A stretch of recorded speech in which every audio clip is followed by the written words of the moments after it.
A few of you out there have asked me, why am I building my own small form factor PC case? Well, I'll tell you one reason. They're too damn expensive.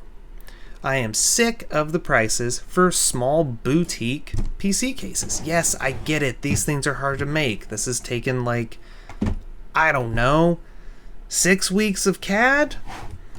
Way too much filament? Yeah, I know. I get it. It's freaking hard. However, my goal here is to build a PC case that you can move around, fits normal size components, and I don't know, costs less than like 69 bucks, or maybe exactly 69 bucks.